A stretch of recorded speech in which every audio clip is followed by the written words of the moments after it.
Quiet, please. Quiet, please.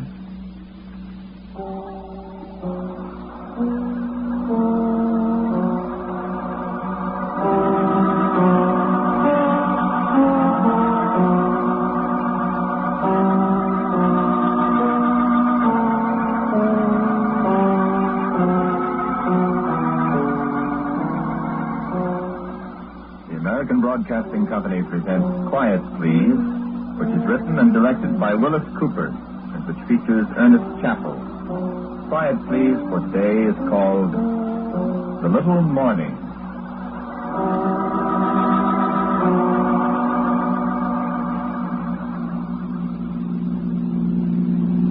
Thank you very much for picking me up. I didn't thank you before. It's very good of you to pick me up. That's all right. I've been waiting there quite a while, there where the road turns off. It was cold standing there. It gets cold at night here, especially by the ocean there. I was going to start walking. Couldn't remember where I was for a while. All I knew was I was cold. Then I was just about to start walking and you came along. Long walk up over the canyon. I never walked it before. Always drove in my car. Long walk. I guess it is. Yeah. A nice car you've got. I like it. I used to have a car. Yeah? Dodge convertible. They're nice. Yellow with white sidewall tires. Very pretty. I used to have a yellow car. Yeah, they're nice. If you're cold, there's an old blanket there in the back. No, I'm all right. Thanks. Must have been quite a party. Party? Weren't you coming from a party? No, not me. No party. Thought maybe you were walking back from Malibu or something. Oh, no. Live over in the valley? Me? No, Pacific Palisades. That's my home. I used to know a fellow lived up there. Toledo Drive, is that right? Oh, there's this Toledo Drive. Right across from Arthur Lake. You know, Dagwood? I know the place. Got a tennis court. Boland, his name was. A radio fella. Yeah, I know him. My place is kind of up above it. Napoli Drive. I don't know it. Lantana on the lawn, purple flowers, you know. Is that what they call them? Yeah. You in pictures? I used to be. Thought you looked kind of familiar. What's your name? Scott. Scott? Francis Scott.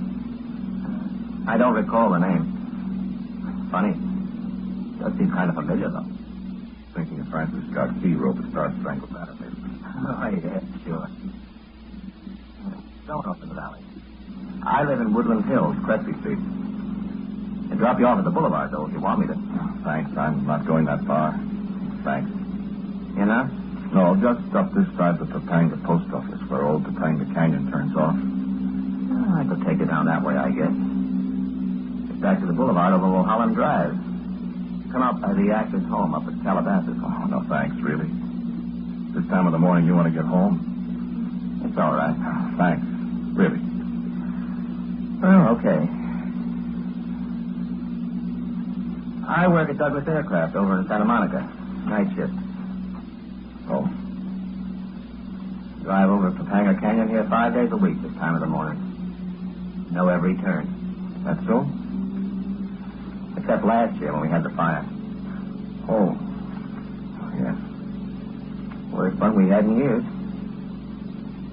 Worse since that one 4 or 5 years ago when the Woodland Hills Country Club burned down. Yeah, I know.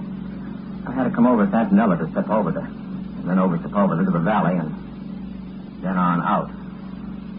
Inconvenient. I suppose. A lot of beautiful homes burned up out here. I remember. Not here. Up farther toward Fernwood. Up toward the summit. I remember. You said you were going up toward Fernwood. Yes, that's right. Did you have a place up there? No. A friend of mine did. He get burned out? She. Yes, she. What? She was killed. Oh. Why, I'm sorry. Yes. Movie gal? Yes. Yes, she was in pictures. What was her name? Rosita. Rosita Sandoval. Sandoval. I don't think I knew her. No, I suppose you didn't. She wasn't very important. Except to me. What? We were going to be married. Oh. Gee. Today. Gee. My birthday. Gee, that's really rough. Scott, did you say your name? Scott, that's right. Scott. Francis Scott. No, I guess not. I was thinking that. Say, that is tough. I'm awful sorry. It's all right. What'd you say? I said it's all right. I'm going to see her. I'm sorry. I thought... No, I said I'm going to see her. You... She'll be waiting for me at the cabin. Let's see, it's my birthday. But you said she...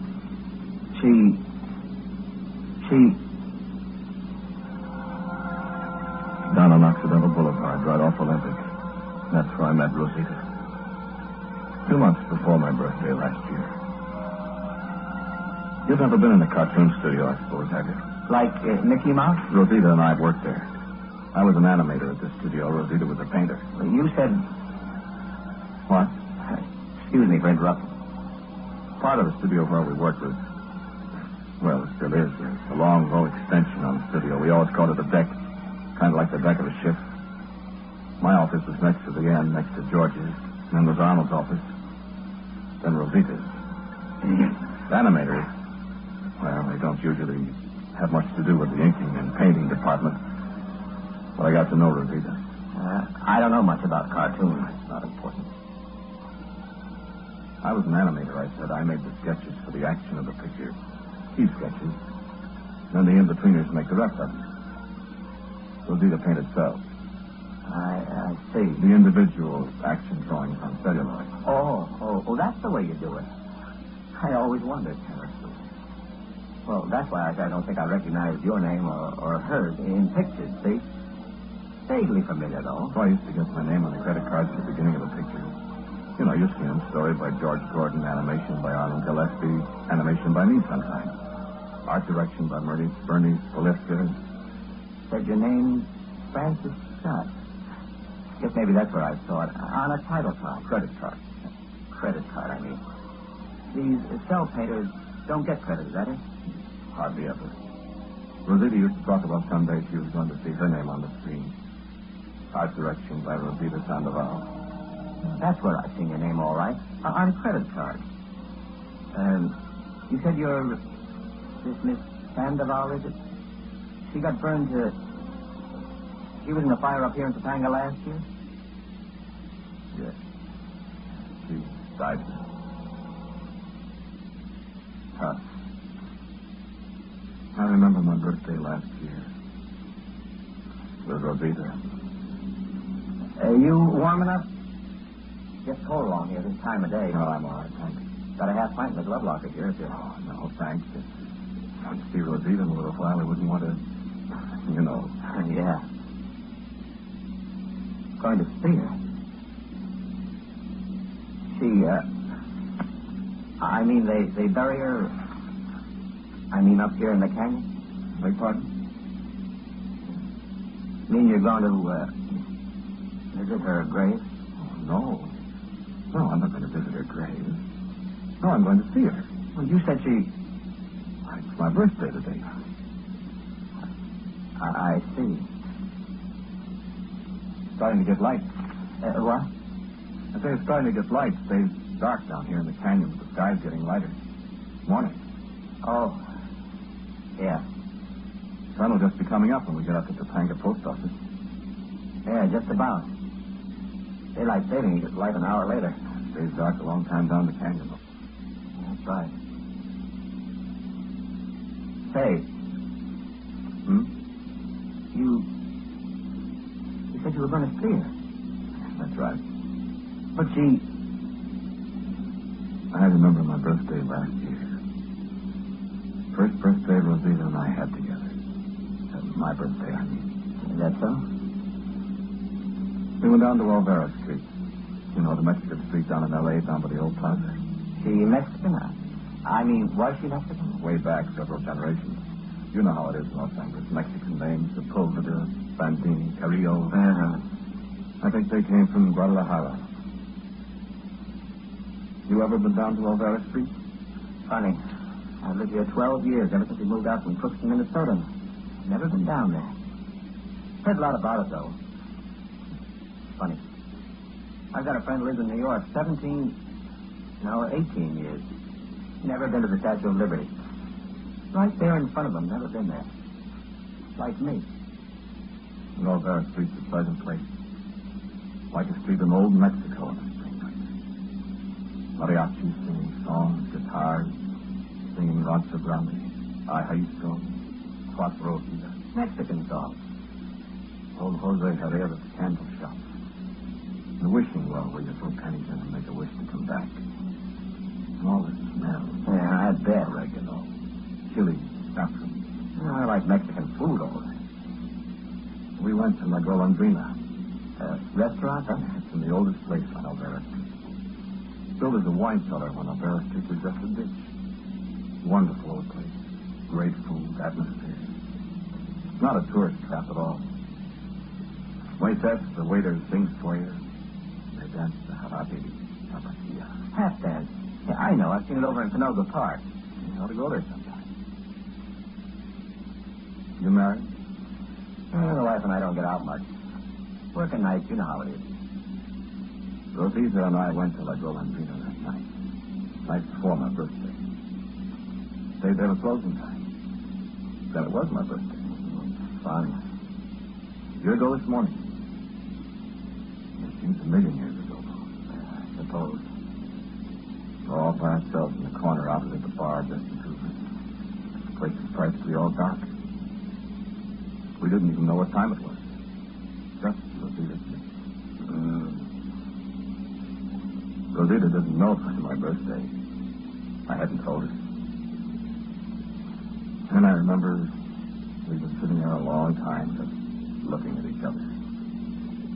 Candlelight, candles stuck in wine bottles, burning low and dropping towel on the tablecloth. Perfume candles, Jose Herrera's, Baber. Not saying anything for the longest time. I remember the waiters whispering over in the corner up by the bar. I said, "What are you going to give me for my birthday, Rosita?" Your birthday, Francis? Sure. It is now. 3 o'clock in the morning on my birthday. Oh, you didn't tell me it's your birthday. I'm telling you now, honey. Why didn't you tell me before? Forgot it. What do you want for your birthday? You. Why, sir. No kidding, darling. How about it? Will you marry me? Oh, you. Be a nice birthday party. Will you? We couldn't get married today. We could stay up the rest of the night, then go over to the city hall and put in for a license and the examination and stuff. And in a couple of days, 3 days. I can wait. If you'll say yes. On my birthday. Your birthday. May 15th, 1918. Oh, you should have said so before. Why? There's some mananitas for you. Who? The things here. Moises, the Henny, and the others. Well, what's Manita? The little morning. You being Mexican now? In Mexico, in the old days, they used to come to your window on the morning of your birthday and sing Las Mananitas. Oh. Yes, Senora Castillo de Bondo started it here a long, long time ago. When one of the guests had a birthday, the kids all come around your table in a little procession with lighted candles, and they sing to you. It's a sweet custom. Gee, I wish I... Oh, I wish you had, too. lighted candles. And they blow them out at the right time in the song. What right time? The part that goes, let me see now. El terreno de la esquina me quisiera hacer favor de apagar su linternita mientras que pasa mi amor. Beautiful. And that's where they blow out the candles. Why? If the watchman at the corner wants to help me, he could try. Just blow out your little lantern when my sweetheart passes by. It's wonderful, darling. You know it all? Oh, I've heard it all my life, every birthday. Oh, sing it for me for my birthday. Oh, no, not you. Oh, nobody will care. Go on. Darling. Well, it's really supposed to be sung to a girl. I don't care. Sing it to me. And then I'll learn it and I'll sing it to you on your birthday. Rosita. Yo te amo. Ay, querido. Yo te amo. Estas son las mañanitas que cantaba el rey David, pero no eran tan bonitas como las cantan aquí. Despierta, bien despierta, mira que ya amaneció, que amanece, rosita blanca de licor. Despierta, bien despierta, mira que ya amaneció, ya los pajarillos cantan, la luna ya se metió. Qué bonita mañanita, como que quiere llover. Aquí está la mañana, cuando empezó a querer.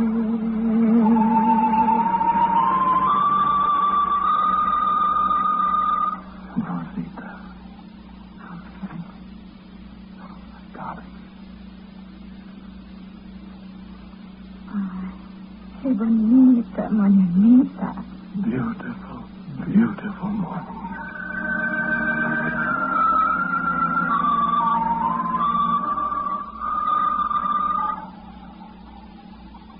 Beautiful morning.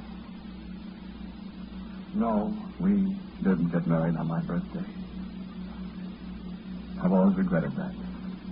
You didn't get married at all? No. The summer went on and we had so many plans to make, so many things to think of, so much to do. I've regretted it. I know. It's a beautiful song. That Margarita. Beautiful.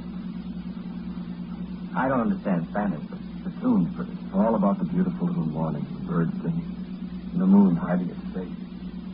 Kind of like it is now. We made a little agreement, Rosita and I. Every year on my birthday, she'd sing Margaritas to me. Every year, she said. So we'd remember that morning. Cuando te empiece a querer. When we began, That was kind of a tough break, Frankie. Yes. Yes, it was. But today, What's that thing? what thing? Flower? Oh, this. Like the Jericho Rose. What's a Jericho Rose? I never heard of it. Remember in the song? The part about Rosita Blanca de Jericho? I don't understand Spanish. We used to laugh about how the song was for us. Her name, you know, Rosita. Little Rose. Little white rose of Jericho. The words were in the song all that time, and then Rosita is. You see. Very nice. For her grave? Grave? Oh, no, not for her grave. For her. Oh? You don't know about the Jericho Rose. See? Looks like a little ball of leaves. Spiky leaves. All wrapped up in a little ball. Yeah. When it blossoms, it's white. Little white rose. This one's all dead now, like... It's not dead. It'll be all right. It'll live again. For Rosita. Oh. Has another name for Jericho Rose. Called the Resurrection Plant. Oh, I guess maybe I've heard of that. It blooms comes from Syria originally. Blooms, then after a while it withers. You think it died. Dries up, curls up in a little ball like this. Stay that way for years. But you just put it in water, after a little while it uncurls. Comes right back to life, lives again. Just like it was. That's so? That's funny. Rosita Blanca they had it to. That's what you called your girl. Rosita. And we're pretty close now, aren't we? A little way yet. You sure you don't want me to take you over on the boulevard? You can get some breakfast. I got to meet Rosita. Uh-huh. My birthday. Remember? I remember. How long that Jericho Rose of yours been with her that way? Since the 4th of November last year. Why, that was the day of the fire, wasn't it? It was on a Thursday, I remember. Rosita called me at the studio and she said she was going up to the place up here at Topanga to get some things and to lock the place up. Said the rains would be starting before long and there might be landslides up here and the roads might be closed. When it rained, she didn't like to drive up here on these twisty roads. She thought maybe it would rain soon. Didn't rain for a long time last year. That's right. But we didn't know that on the 4th of November. So she came up here all by herself. I didn't think anything of it. I was going to meet her at Eaton's there near Laurel Canyon, and we were going to a movie. See a preview of Norman Foster's new picture. Then I was going to take her home. When did you hear about it? About 4 o'clock. Arnold came into my coop there on the deck. Arnold had a little radio in his room, and he said, "Hey, Francis, there's a big fire up in Topanga Canyon." I said, "Is that so?" He said, "Yes." He said, "I hope Rosita's all right." Oh, I said, they have brush fires up there every year, you know. That's right. I remember one in 1938. I said, "She's all right. She's out of there long ago." And he said, "Francis, I'm scared from what they're saying on the radio. The thing's getting out of control. And, well, Rosita will call me," I said, "as soon as she knows about it, so I won't worry." He said, "I hope so." And he went back into his office. I was working on some minute movies, some commercial. After a while, I got a little bit worried. I got all mixed up on the drawings. So I went into Arnold's room and listened to the radio. George was there, and Chuck, and Rudy. We listened. It sounded pretty bad. Then John came over from the office and he said, "That sounds like a bad fire up there in Topanga. Is Rosita all right?" Because he knew she'd gone up there in the morning. I said, "Oh, she'll be all right." And John said, "Well, I sure hope so." I saw Rudy shaking his head and I said, "Oh, cut it out." I walked out. I couldn't help it. I walked right into the inking and painting department, and all the girls were kind of looking sideways at Rosita's drawing board. And I walked over and looked at it, too. This was on the board. What? This rose. This rose of Jericho. I glanced at it in the morning, and it was so pretty. Little white flower. Happy little white flower. And when I looked at it around 5 o'clock, it was all withered up. Like it is now. Well, what did you... My heart just stopped. I couldn't think. It was like... It was terrible. I ran out and got into my car, and I drove out Olympic through the afternoon traffic. I wonder I didn't hit somebody or get arrested. Well, I got on a shortcut I knew, and I went out for Ventura about 70 miles an hour. County fire trucks were all over the place. I could see the smoke. I remember. When I got up to Topanga Canyon on the valley side, they stopped me. And I never did get up there. Then, they never found Rosita. That's tough. That's tough. I nearly lost my mind. Well, there's no use annoying you with a story. it's all coming out all right this morning. Look, I mean... Sure, my birthday. Rosita said she'd sing Las Mañanitas to me on my birthday. Yeah, we're almost there. Right up ahead there, please. Look, Francis, can't I drive you on to... No, I'm going to meet Rosita. Yeah, but I wish you'd... Look. What? The Jericho Road. See? It started to turn green again. It's opened up. See? But what... I mean, how... The water. I told you, remember? What water? I'll stop right here, will you? Here? What's that? Listen, fella, you don't really... Of course. Thanks very much. Look at the road. Why, it's starting to bloom again. Of course. The water I told you. Look. How did it get into it? The ocean down there where you picked me up. Wait a minute. Now I know where I knew your name. I read about you in the paper last night. I read about you. I read how Francis Scott, age 31, of Pacific Palisades, California, Was drowned in the ocean off the foot of Topanga Canyon. Of course.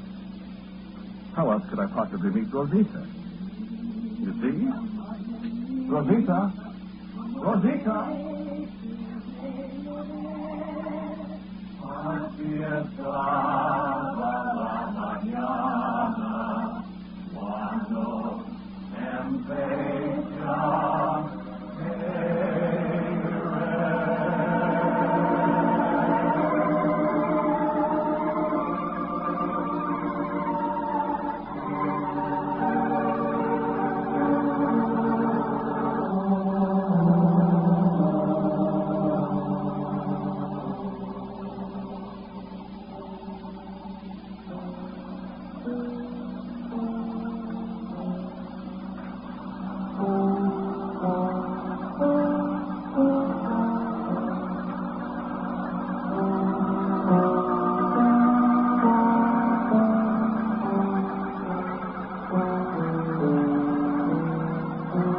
The title of today's Quiet Please story is The Little Morning.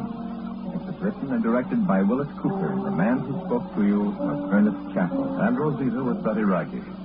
The man was Merrill E. Jones. Music for Quiet Please is as usual played by Albert Berman. Now for the word about next week, here is our writer-director, Willis Cooper. Thank you for listening to Quiet Please. This is the last broadcast of these stories at this time.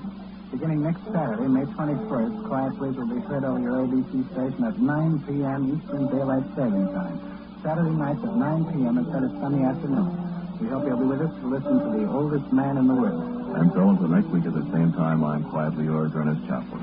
This is ABC, the American Broadcasting Company.